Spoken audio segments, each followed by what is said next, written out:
नमस्कार, आप देख रहे हैं टाइम्स न्यूज और मैं हूं आपके साथ छवि। आइए नजर डालते हैं कुछ खास खबरों पर। इंदौर विधानसभा 3 के सभी लोगों को वैक्सीनेट करने के उद्देश्य से आज भाजपा कार्यालय में विधानसभा 3 के पदाधिकारियों की बैठक प्रभारी मंत्री तुलसी सिलावट, क्षेत्रीय विधायक आकाश विजयवर्गीय और नगर अध्यक्ष गौरव रणदेवे सहित जनप्रतिनिधियों द्वारा ली गई। बैठक में विधानसभा 3 के लोगों को किस तरह पहला डोज लगाया जा सके, वैक्सीनेशन अभियान की रूपरेखा तैयार की गई। कोरोना के खिलाफ सबसे मजबूत हथियार है वैक्सीन। 1 महीने के अंदर अंदर सभी को वैक्सीन लग जाए। आज मंडल अध्यक्ष, वार्ड अध्यक्ष की बैठक ली गई। 1 महीने में विधानसभा 3 में सभी को वैक्सीन लग जाए, ये टारगेट किया है। 2 से 3 वैक्सीनेशन सेंटर विधानसभा में बनाने की योजना की जा रही है ताकि ज़्यादा से ज़्यादा लोगों को वैक्सीनेशन किया जा सके। बैठक के दौरान क्षेत्रीय विधायक आकाश विजयवर्गीय ने पत्रकारों से कहा कि इस बैठक का मुख्य उद्देश्य यह है कि क्षेत्र के 18+ वाले लोगों को कम से कम पहला डोज लग जाए, जिसके लिए वैक्सीन ऑनलाइन स्लॉट मिलता है, जिसके लिए मंडल अध्यक्ष को निर्देश दिए गए हैं। साथ ही लोगों को वैक्सीन रजिस्ट्रेशन की जानकारी भी उपलब्ध की जा सके। नगर अध्यक्ष कल से प्रभारी मंत्री तुलसीराम सिलावट सहित जनप्रतिनिधि विधायक को नगर अध्यक्ष द्वारा प्रत्येक विधानसभा में मंडल अध्यक्ष के साथ बैठक की जा रही है। इसमें वार्ड स्तरीय क्राइसिस मैनेजमेंट समिति के सदस्य भी शामिल किए गए हैं। चर्चा में बताया गया है कि किस तरह से विधानसभा को कोरोना मुक्त किया जा सके। वहीं लगातार बीजेपी के वरिष्ठ नेता जनता कर्फ्यू के विरोध को लेकर सामने आ रहे हैं। लगभग क्यों अगर ऑन साइट रजिस्ट्रेशन का ही सारा सिस्टम होता फिर तो हम लोग 1 हफ्ते में ही सबको वैक्सीनेट करा देते, मगर क्योंकि ये ऑनलाइन वाला जो स्लॉट्स मिलते हैं तो उसमें बहुत सारी चीज़ें हमारे कार्यकर्ताओं के हाथ में नहीं रहती, हमारे हाथ में नहीं रहती है। तो कोशिश करेंगे कम से कम पहला डोज तो सबको लग ही जाए। 20-25 दिन में पहला डोज तो कम से कम लग ही जाए। ऑन साइट वालों को तो हम लोग कर ही देंगे। जो ऑनलाइन वाला है उसको भी हम पूरा स्लॉट बुक करने में सहयोग करेंगे, उसको जानकारी देंगे, गाइड करेंगे कि कैसे स्लॉट बुक करते हैं।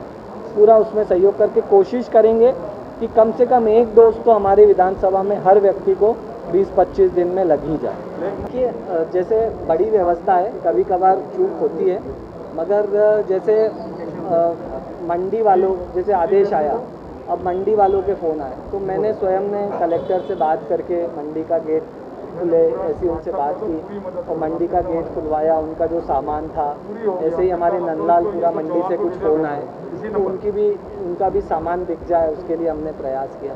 तो इस तरह से फिर सब लोग हम चीज़ें मैनेज कर रहे हैं। कुल मिला के भीड़ ख़त्म हो जाए, क्योंकि मुख्यमंत्री जी की इच्छा थी कि 1 तारीख से पुनः प्रारंभ हो जाए, पूरा शहर खुलने लगे। तो थोड़ा सा सख्ती करना अभी ज़रूरी था ताकि कोरोना का आंकड़ा इतना कम हो जाए, हम लोग जो कंटेनमेंट एरियाज़ हैं वो चिन्हित कर लें और फिर जहाँ पे भी संक्रमण नहीं है 1 तारीख से धीरे धीरे उसको खोलें। आप क्या दी जाएगी राशन की दुकान, सब्जी की दुकान अभी आगामी 10 दिन का जो बढ़ा गया?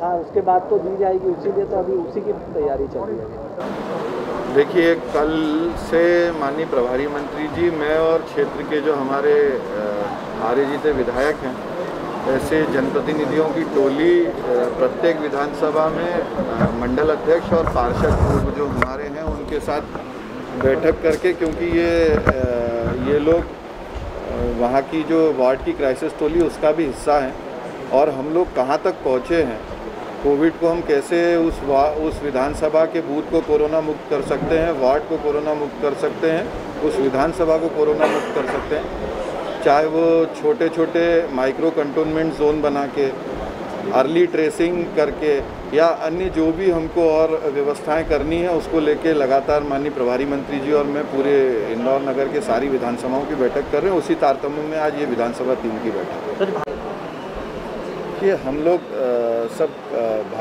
परिवार में उस विषय पे चर्चा करके फिर सामूहिकता से जो भी बात होती है। कुछ बातें हैं व्यवहारिक पक्ष पे, तो वो उसको हमने ठीक करने की और कोशिश की। क्या कोर कमेटी की बैठक में ये मुद्दा उठा था?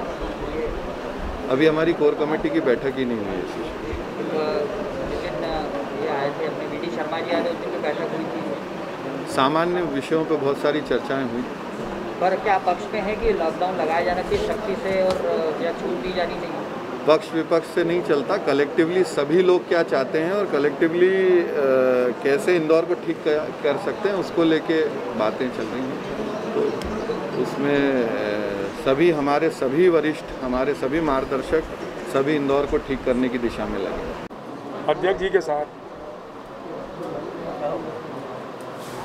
गौरव जी और हम सांसद जी और सम्मानीय विधायकगण, पूर्व विधायकगण, मंडल के अध्यक्ष, पार्षद, पूर्व पार्षद, हर विधानसभा स्तर पर इस कोरोना से कैसे मुक्त हो, हमारा वार्ड, हमारा मोहल्ला, हमारी गली, हमारी बस्ती कोरोना मुक्त हो।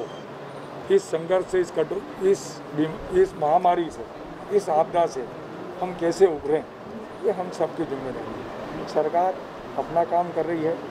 सरकार का भी ये संकल्प है, मुख्यमंत्री का भी ये संकल्प है, क्योंकि मध्य प्रदेश में सबसे बड़ा शहर इंदौर है। इंदौर का प्रभाव पूरे मध्य प्रदेश और राष्ट्र में पड़ता है।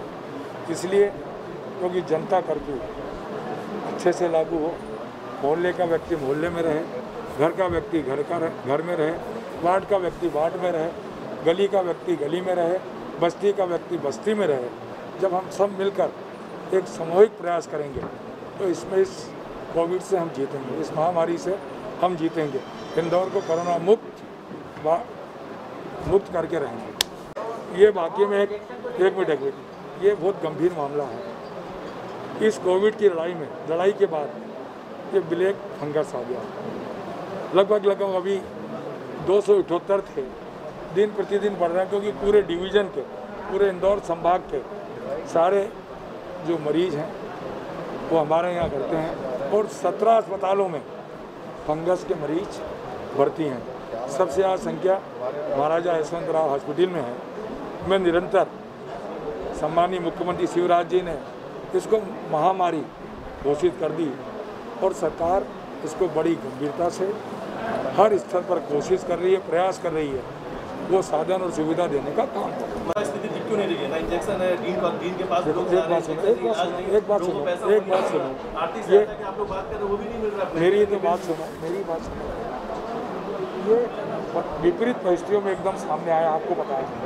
इस संकट के इस दौर में, क्योंकि जो मेडिसिन इंजेक्शन है ये विदेश से आते हैं। इंजेक्शन आपके संज्ञान में है कि नहीं? एक व्यक्ति को 50 लगते हैं, ये पता है कि नहीं आपको? तो फिर आपको मालूम है कि एक संकट बड़ा आया है।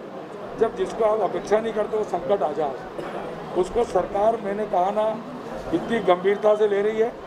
आपको पता होने 24 घंटे मुख्यमंत्री इस कोविड से जूझ रहा है और इस महामारी से, पंकज से निरंतर। मध्य प्रदेश में एक अलग से कमेटी बना दी, इंदौर में एक कमेटी अलग से बना दी कि इसका समीक्षा करेंगे। आप निश्चिंत रहें, चुनौती बड़ी है, बीमारी गंभीर है, उसमें तो मुझे आपका भी सहयोग चाहिए, हम सबका सहयोग चाहिए, क्योंकि ये बीमारी एक की नहीं किसी को भी हो सकती है। इसको सब मिलकर लड़ेंगे, मैं आपको विश्वास दिलाता हूँ। टाइम न्यूज़ देखिए